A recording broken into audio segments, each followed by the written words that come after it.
Come, Joe, it's time. For what? You don't mean to say that you have forgotten that you promised to make half a dozen calls with me today. I've done a good many rash and foolish things in my life, but I don't think I was ever mad enough to say that I'd make 6 calls in one day when a single one upsets me for a week. Well, hello, I'm Tiffany with Stitch and Addiction, and I'm excited to share the next video in my Becoming Joe March project. If you're new here, I started this project in 2020 when I decided to make 7 historical outfits based on descriptions of Joe's clothing in Little Women.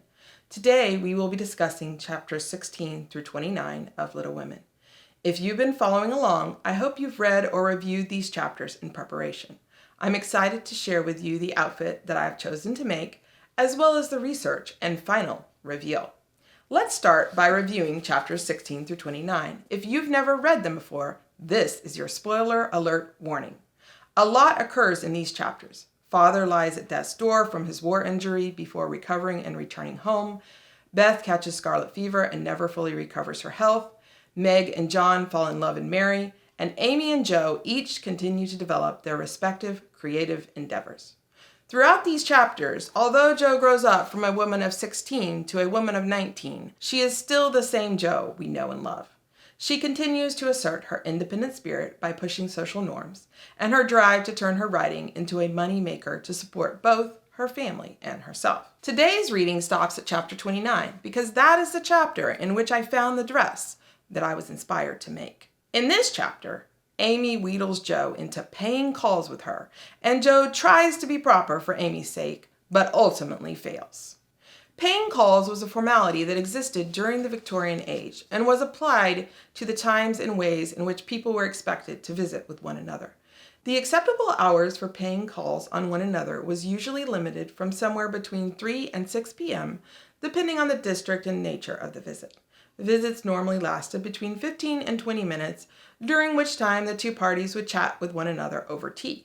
If someone had paid a call to you or left their calling card because you weren't home at the time and you didn't return that call, it was considered a serious social snub. Calling cards and the regulations applied to calling on others are an example of the strict formality Victorians were embracing during this time, the strict formalities that Joe often rebelled against. In chapter 29, Amy convinces Joe to put on all your best things and I'll tell you how to behave at each place so that you will make a good impression. I want people to like you, and they would if you'd only try to be a little more agreeable. I was intrigued by the idea of Joe's best dress and began researching dresses that women would have worn for paying calls and promenading. In short, for being seen in public during the afternoon. For my research, I focused on the period after 1865, since this chapter occurred after the Civil War was over. By this point, the shape of the cage crinoline had changed from round to elliptical, bodices had lengthened, and sleeves had become less voluminous and closer fitting.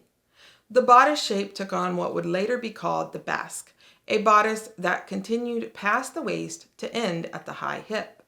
The hourglass figure was still the ideal silhouette and achieved on women of all shapes and sizes due to the dropped shoulders and cage crinolines exaggerating the width of the shoulders and hips to create the illusion of a small waist. Once again, I was drawn to dresses that featured military details. This chapter would have occurred not long after the war ended, and I am confident that Joe March would have adopted such detailing into her wardrobe, especially since chapter 29 states that Joe was currently serving as a seamstress for the family.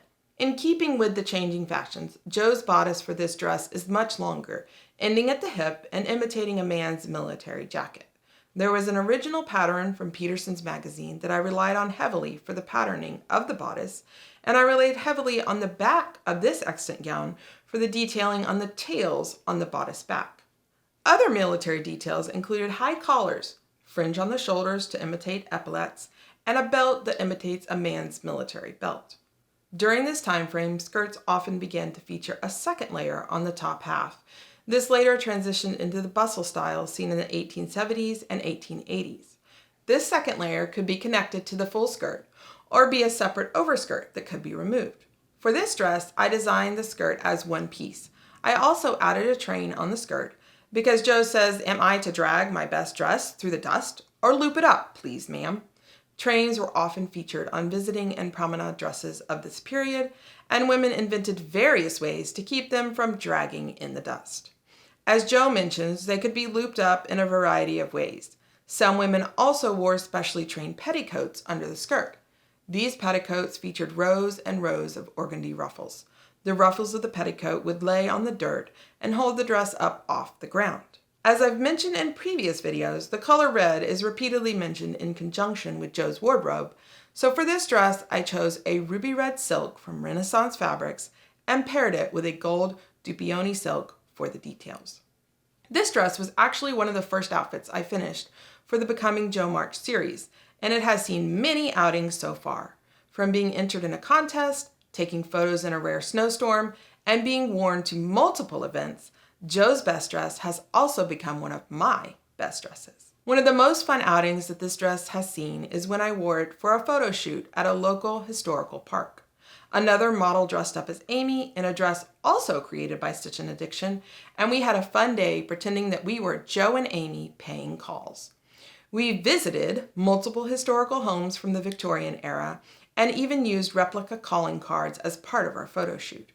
Of course, Jo was not entirely proper when she looped up her train, and Amy had to lecture Jo on the proper way to keep her train from dragging in the dust.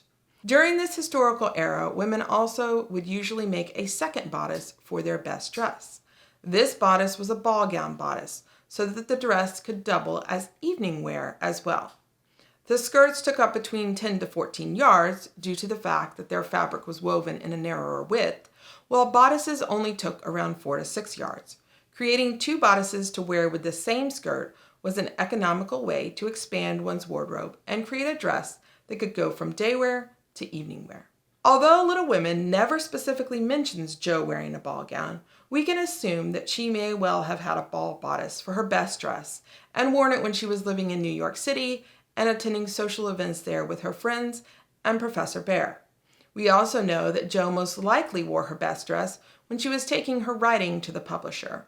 She would have paired her best dress with her best bonnet to make that visit.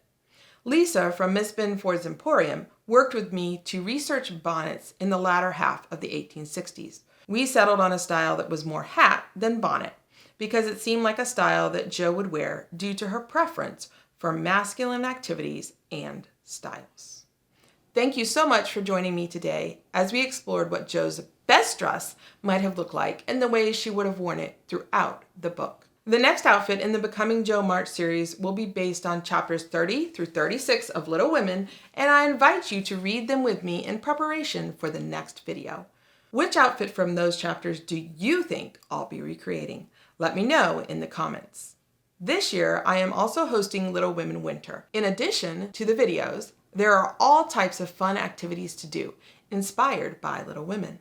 Check out the Stitch and Addiction Instagram and Pinterest to join in the fun. If you have enjoyed today's Becoming Jo March video, please check out the other videos on the Little Women playlist. A special thank you to Dixie DIY for filming and editing today's video. If you liked my video today, please like, share, and subscribe. Thank you so much for watching, and I'll see you next time.